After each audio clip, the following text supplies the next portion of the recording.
Grace McLean. Welcome back to Token Theater, friends. Oh, man, I'm very my happy to absolute see you. pleasure.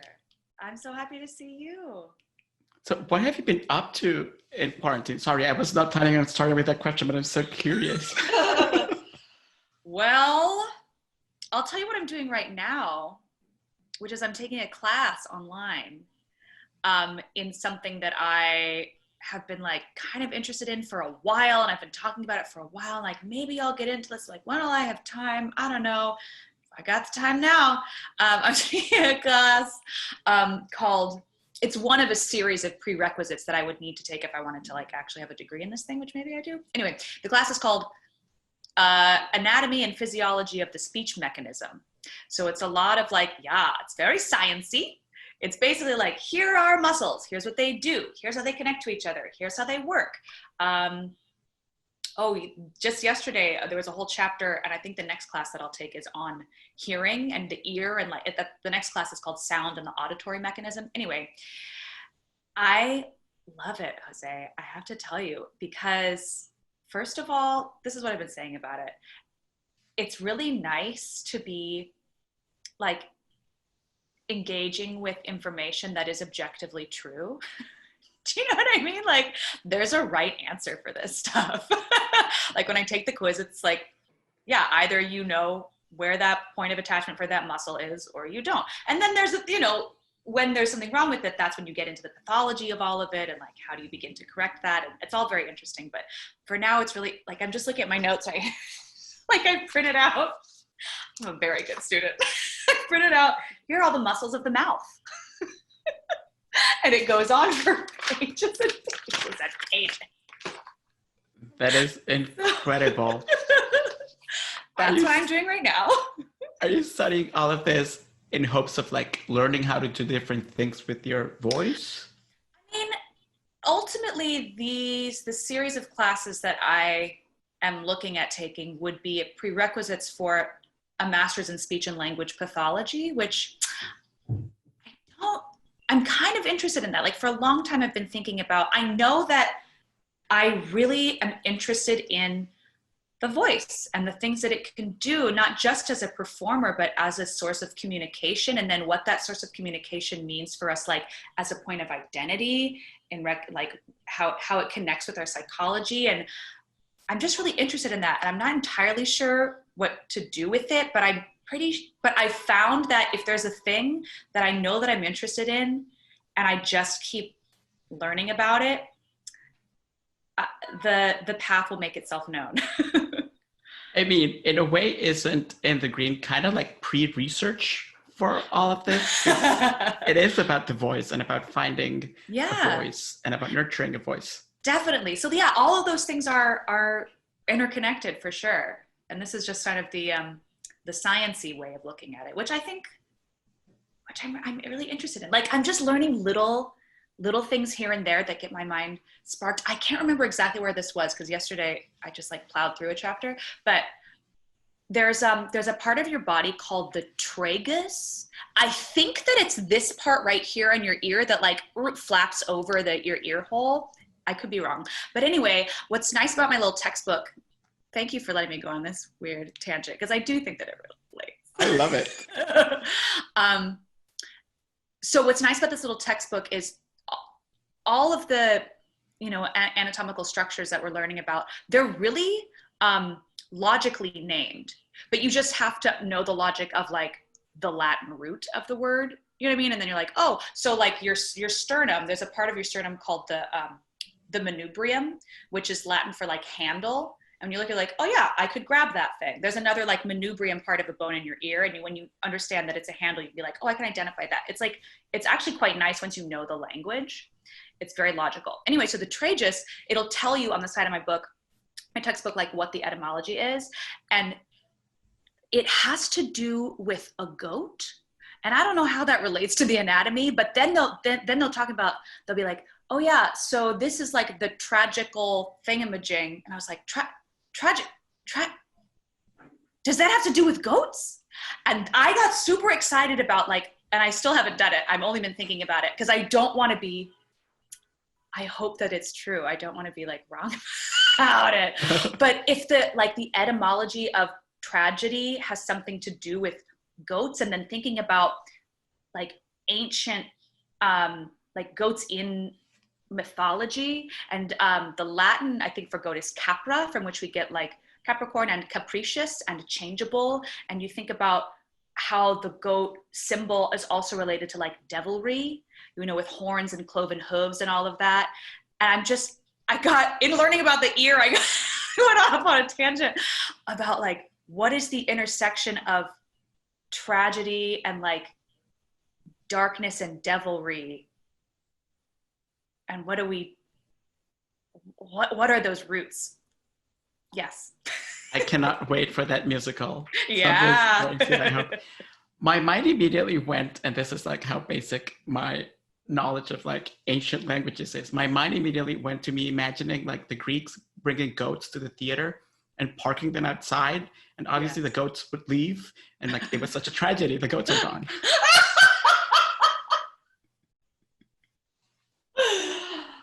That is fantastic. I lost my goats. Right? That's such a tragedy. Yeah. No cheese, no milk, no nothing. You also won a Lord Award. Congratulations. Oh, thank you. For your performance in the Green. And we started talking about etymology and about anatomy.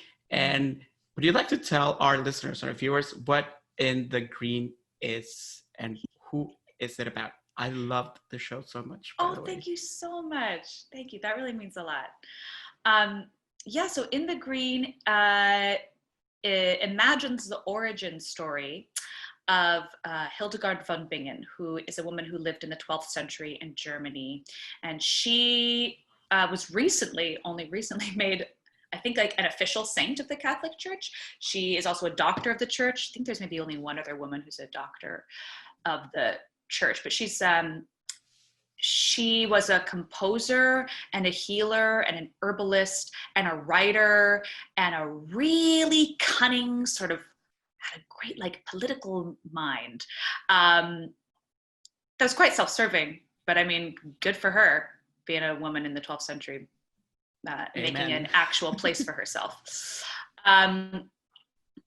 And she was a visionary. She had these visions from God that were like sanctioned by the Pope and la la la. So she did a lot of really cool things. I learned about her actually in studying medieval art when I was in college. I may have told you that once when we talked before, but I just remember thinking like medieval art, it's all kind of the same.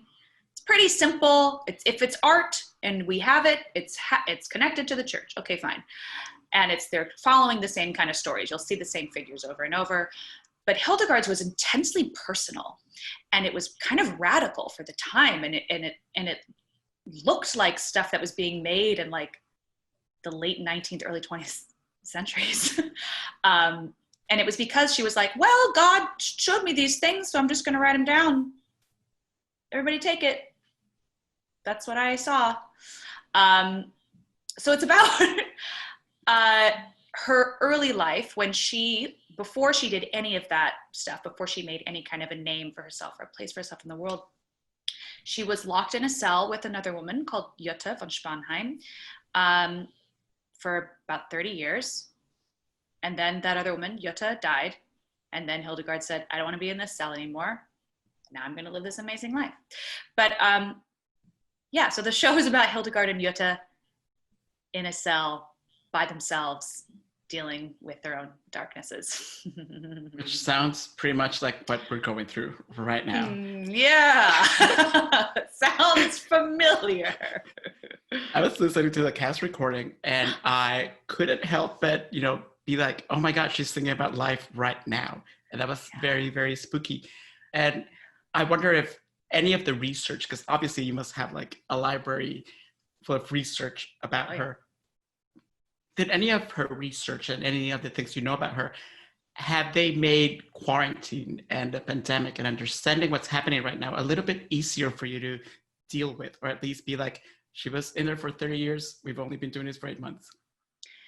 Yeah, that's interesting. I mean, it really has to become a meditation in a lot of ways, right? And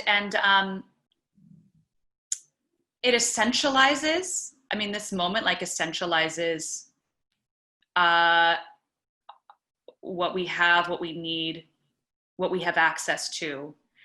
And also something about Hildegarde that I'm really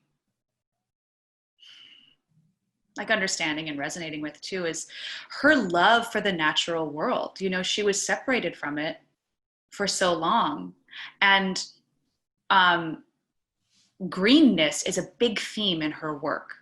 And she talks about the natural world as a metaphor for our spiritual world, which was like a radical thing. Nobody in the West was talking about anything like that. They were just like, physical world bad, spiritual world good. And she was like, no, they're connected. We can, the macro and the micro. And I have been spending, I bought a car, which has been a really nice thing to be able, I'm in New York. And right now I've made a little, I'm looking at this little green space in my room. I've got like plants I'm growing. I can see the trees out there, but it's like, this is how much of the nature that I can see. But being able to get out, and I've been doing a lot of camping recently, and just, that's another like essentializing thing, because then you also don't have this, you don't have your phone or anything. There's no connection, and it's your connection that you have is with the person that you're with, or the people that you're with, and the ground and the water and the sky, and it's moves at a different pace than we're used to. And I honestly think that it's been kind of a gift to be able to, slow down in that way. I mean, clearly Hildegarde was like, I don't want to be in this cell anymore. Like, she didn't choose to continue to live in this cell. And I don't think that any of us would continue to live in this way forever. But there is, the slowing down and the appreciation that you kind of have to have for those like small essential things, I think has the potential to be quite nourishing. I was always very curious because, like, when I was sitting at LCT3 and I was watching the musical, I was so mind blown because I had seen you perform some of the songs a few years before, but then seeing the entire piece was overwhelmingly beautiful. And it was almost like going to church, but the music was by Bjork and Roisin Murphy. Yeah. But obviously it's by you. And I'm really curious, like, how did, because when you think about saints and you think about someone who's like trapped basically, right, for so long, and you immediately think about the time period, maybe because we are a very reductive species, but we imagine like, chanting and like medieval music. And instead, your show is such a delightful, like, hybrid of so many genres. Like, I could have sworn I was listening to I Am Hungry, and I could have sworn that there was some ska in it. Cool. And how did you how did you come up with the sound of the musical? Yeah. Well, first of all, I decided to take a cue from Hildegarde, who was a composer. And if you listen to some of her music now, you might be like, oh yeah, that sounds like some Latin stuff. You might be, or you might be really moved by it, which some people really are. But she was a revolutionary for her time in the kinds of music that she was writing. There were, in many, many, many facets of her world, there were strict rules. There was a strict hierarchy. But she sort of was able to live in that hierarchy and get away with doing crazy other stuff because, again, she claimed to have this like direct access to God. I'm not saying that I have a direct access to God, but what I'm saying is I was interested in finding out how I could break whatever rules I wanted to and, call that Hildegardian.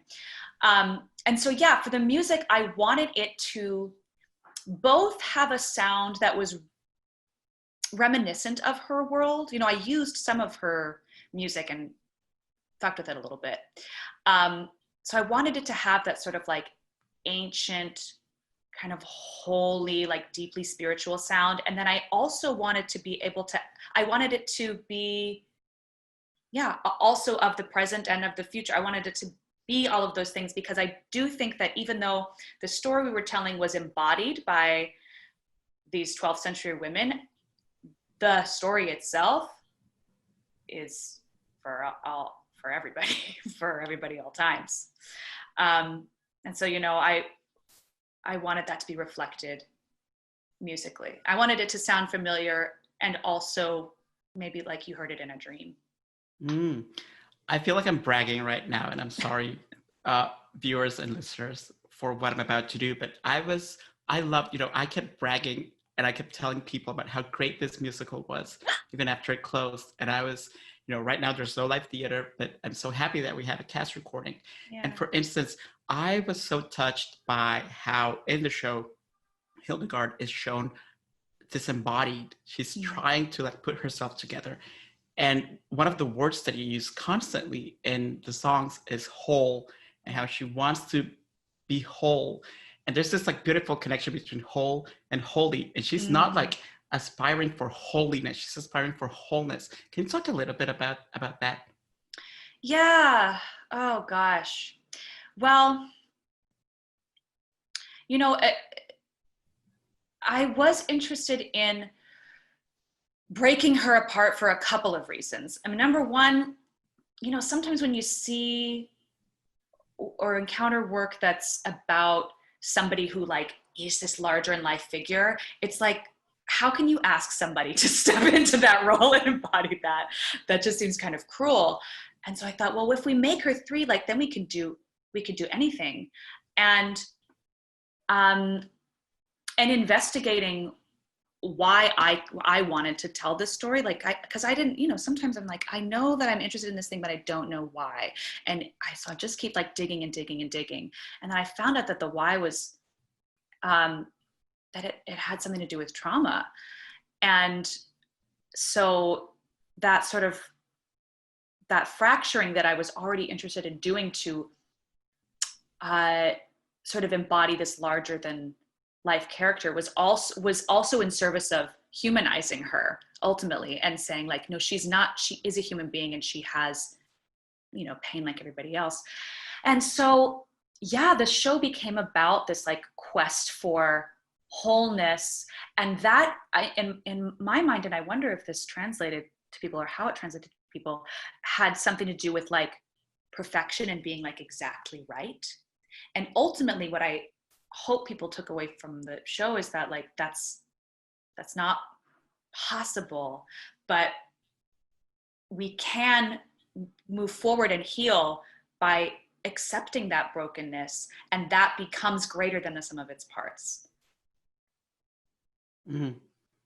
Does that make any sense? Yeah, absolutely. Because when people ask me to describe the show, I would often describe it as like, imagine like the Cher show or the Donna Summer musical. Yeah.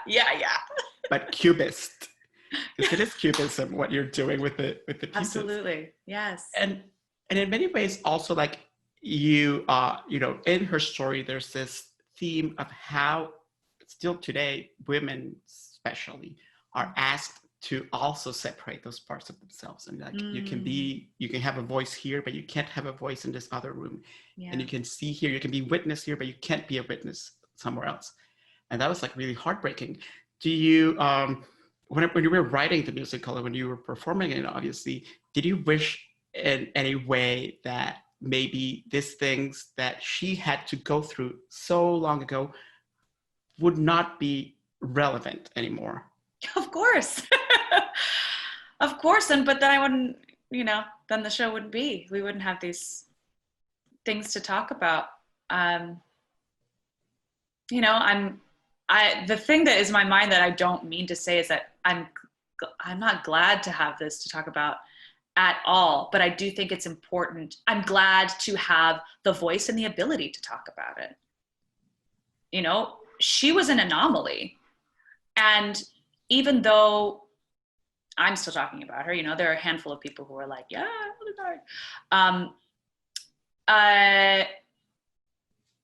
you know, there is still progress, and I'm happy to acknowledge that, and especially happy to acknowledge that, like, this little girl who happens to be interested in the voice and its many, many manifestations and the many angles one can approach it, was able to use mine to tell a story that I just wanted to tell. And that I'm just really grateful that people wanted to listen. You are joining Hildegarde now because you're a composer as well. And I mean, you've been a composer for a very long time, but just like her, you know, like your music will get to live on, because like, even if, I don't know, if the clouds disappear or whatever, and there's still paper around, people will be able to interpret your music centuries from now, if there's still a civilization, fingers crossed. Yeah.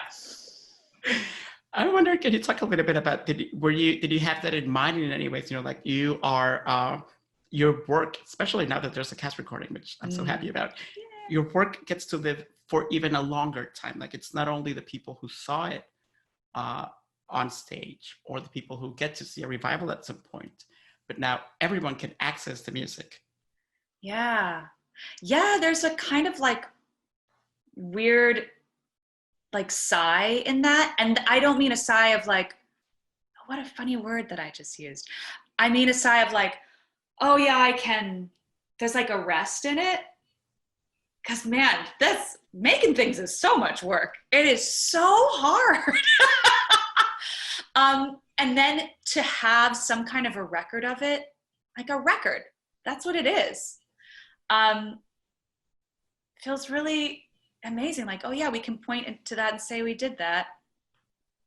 Yeah, I get to share. And I hope people continue to listen to it and interpret it on their own. You know, like the show will be licensable. And if there's ever theater again, I hope that some people pick it up and look at its challenges and are excited by them. Call it being home for 8 months. But I've been seeing, you know, I've been relating art that I love to like what's going on right now, because it's impossible not to, right? Because when you're trapped home. And I hope you don't laugh too much when I say this, but when I was listening to the show, I was playing it on my Alexa speaker, and it's almost like, it almost looks like a tower. And it made me think so much about how the tower where she was in many ways is like a throat, right? I love this. And I was hoping you could talk a little bit. I don't know what the technical terms for it are, but there's a lot of like throat singing, and is that what it's called? Oh. Yeah, I mean, we did some, like, there was like some vocal fry stuff, and I was really trying to get some overtone singing, which I think it happened a little bit, but in I Am Hungry, there's that. I mean, have you ever seen overtone singers live? Oh. It's so weird. I highly recommend you look it up. Yeah, I'm kind of in this like weird acapella world, and I go to these festivals and there are people doing crazy, crazy, crazy things with their voice. And yeah, I wanted that to be a part of it. I'm really interested in singing and the performing with your voice and communicating with it as like a tool, as an instrument beyond a vessel for just melody and lyrics. You know, like there's so much more inside of that. And yet there's like, there's a person you hire because they interpret a thing in a certain way, and like, that's their way of communicating. And that's great and totally valid. But I'm also interested in like, do you know Roomful of Teeth? No. You might really be interested in them. They're an a cappella group, but they're not like doobity-dap-doo-dow. They're like, what? They're like Pulitzer Prize winning crazy vocal stuff. And they use a voice like an instrument in a way that you just don't really encounter, at least in Western culture. And yeah, that is something that continues to really inspire and excite me about using those things, not just as a musical tool, but as a theatrical tool, as a storytelling tool. And I think that's, I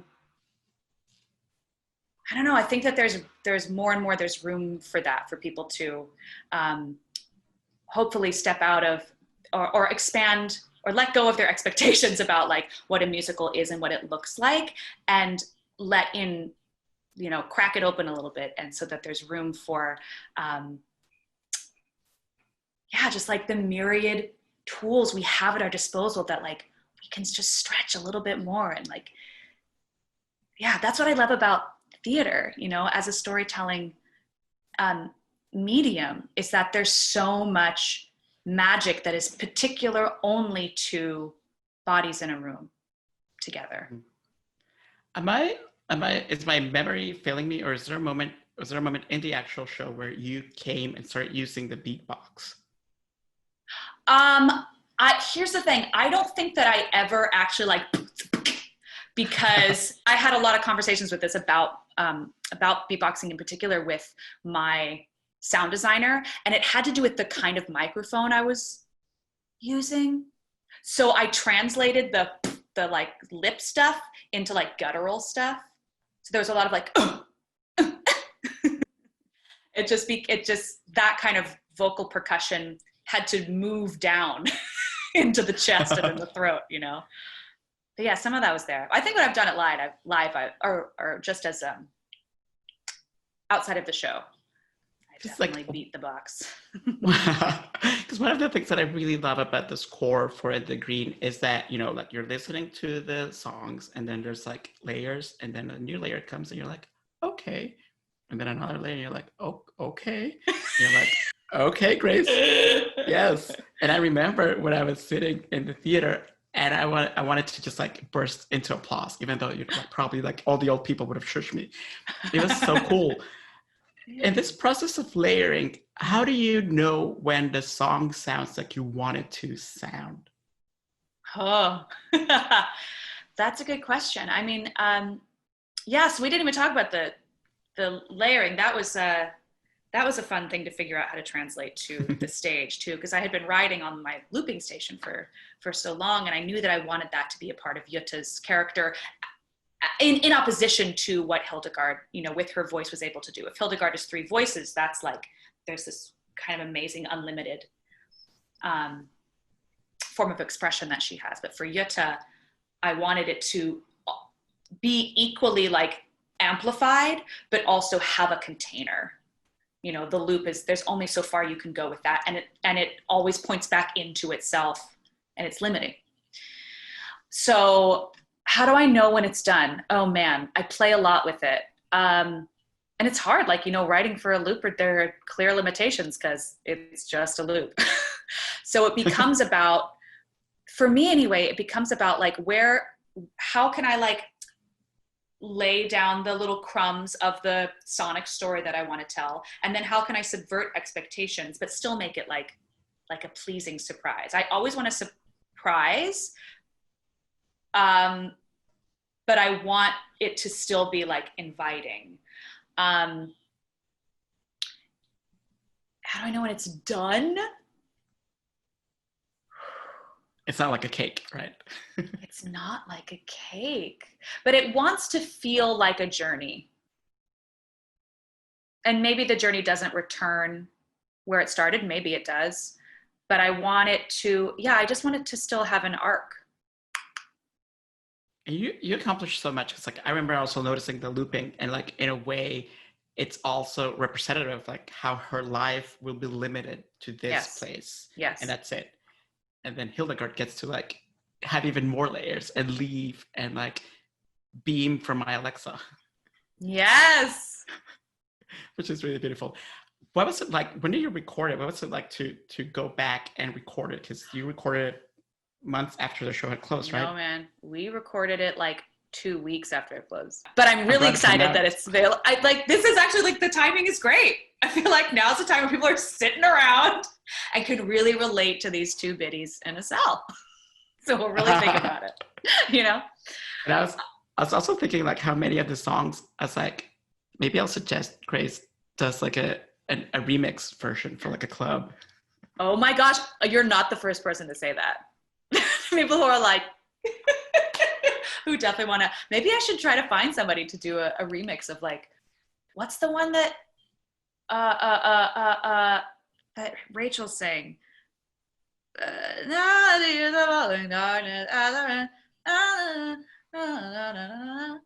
Where those 3 ladies are like, I'm still broken. We slow that down. We like get a good like dubstep beat in there. I don't know. Is that a thing? Do people do that? I think so. Yeah. Let's make it happen. Please, let's. Because like I was even gonna say like confession. You do some like talk singing, so that like that's like ready for like a featuring like I don't even know who it's like the Cardi B or something. Can you imagine? My God. I love this. Okay. Well, I'm going to need you to like hashtag these things and like shout about it, and so we can get Cardi B to do a cover remix. Can you imagine like people are like, Cardi, what are you thinking about a mystic? Yes. I feel like she'd be on board. She better be. I hope she will. So can you tell our listeners or viewers when the album is out, where they can find it? Is there anything that you're doing soon? Any concerts? Everything you want to plug, this is your time. Okay, here we go. Plug it in. So the album is available to stream, to download on any place that you stream and download things on October 16th. That's tomorrow from today.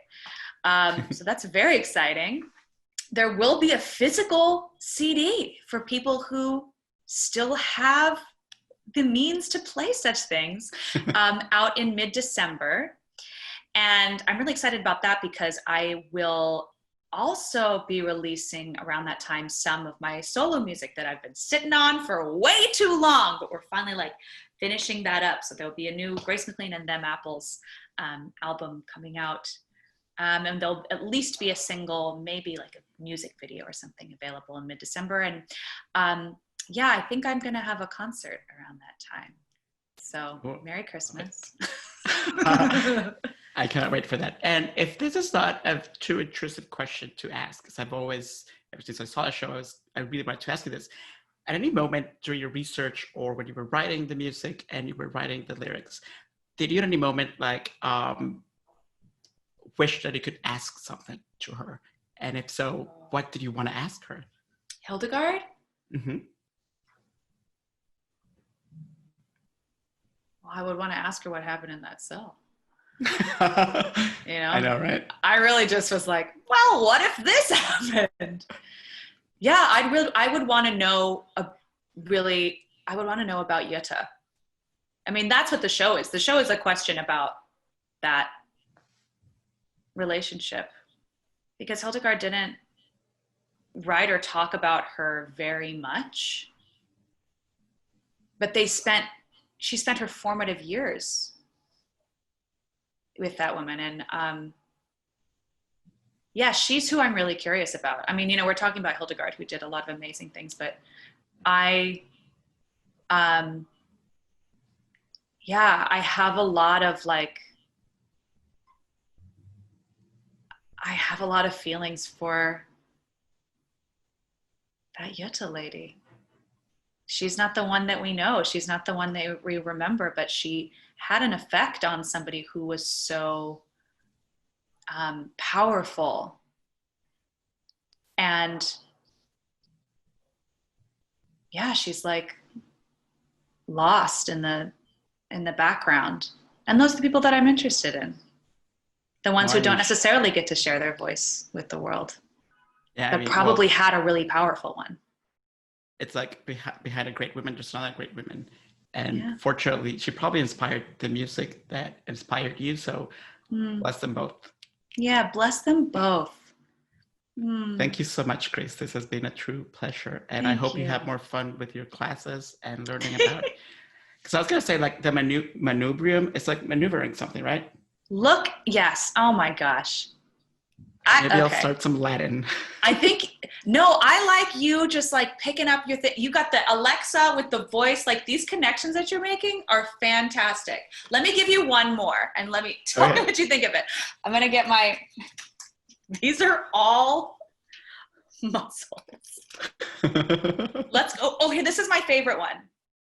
I just know what it is. Okay. It's called the salpingopharyngeus. I don't know where the salpingo comes from, but the pharyngeus gives you a clue that it's in your pharynx. Okay. What does it make you think of? Do you want me to tell you about it? A salpingus. Salpingopharyngeus. Do you want to know where it is and where it connects? Okay. I have no idea.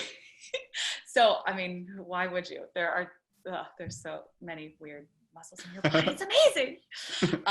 Okay. So the salpingopharyngeus, it starts up like in your temporal bone near the like auditory canal. There's a lot going on in your temporal bone. Also, your temporal bone is the densest bone in your body.